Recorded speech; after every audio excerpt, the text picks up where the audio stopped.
Miss হবে না আপনার পছন্দের টিভি শো। দেখুন জি5 অ্যাপে একদম ফ্রি।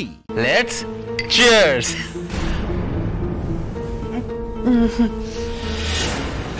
আস্তে আস্তে আস্তে আস্তে খাও। দেখো প্রথম একটু অস্বস্তি হবে, টেস্টটাও একটু আলাদা লাগবে, but then you will enjoy.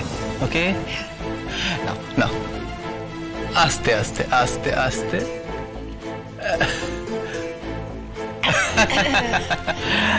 ইয়া, তো এবার বলো তোমার কি কি প্রশ্ন আমার কাছে আছে, বলো।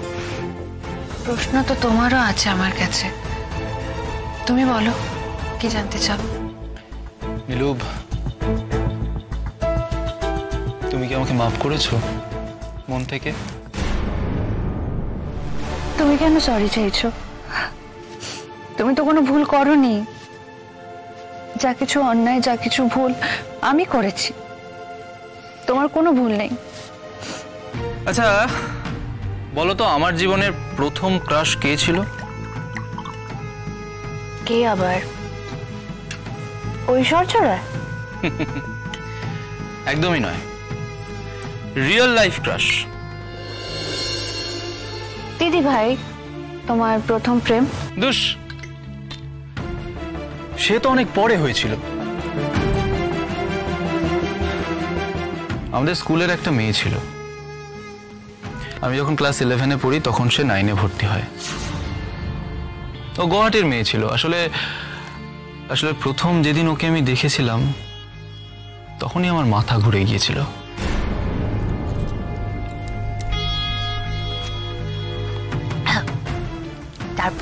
তারপর আর কি, তারপর সরাসরি গিয়ে তার কাছে প্রেম নিবেদন করলাম। তুমি এত হ্যান্ডসাম, মেয়েটা নিশ্চয়ই সঙ্গে সঙ্গে রাজি হয়ে গেল? না, তার অন্য এক প্রেমিক ছিল গুয়াহাটিতেই। সে খুব রুডলি আমাকে সবার সামনে রিজেক্ট করে দিয়েছিল, খুব বাজেভাবে অপমান করেছিল। আমার লজ্জায় মাথা হিট হয়ে গিয়েছিল। আমার প্রচন্ড রাগ হয়েছিল নীলু, প্রচন্ড। তখন আমার ইচ্ছে হচ্ছিল আমি ওর পুরো জীবনটা বরবাদ করে দিই। হ্যাঁ, আচ্ছা নীলু, আমি এই মুহূর্তে আমার একটা গোপন কথা তোমার কাছে শেয়ার করতে পারি? It's a dark secret. কি? শুনি কি? আমি তারপর মেয়েটার প্রেমিকের সমস্ত ডিটেল বার করে তাকে ফোন করে মেয়েটার নামে অনেক কিছু বলেও ছিলাম। তারপর? ব্যাস, তারপর আবার কি, ওদের প্রেমটা ঘেচাংফু।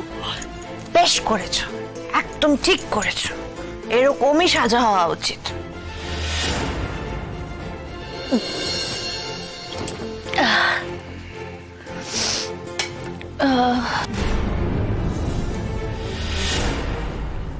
আরে আস্তে আস্তে আস্তে নীলু, গো স্লো। নীলু, এইভাবে খেলে কিন্তু নেশা হয়ে যাবে। হোক না নেশা, আজ নেশা হলে প্রবলেম কি? আজ তো কারোর কাছে কিচ্ছু লুকোনো নেই। তুমি তো তোমার একটা ডার্ক সিক্রেট বললে। রাইট। আচ্ছা, তোমাকে কেউ কখনো ডিচ করেনি?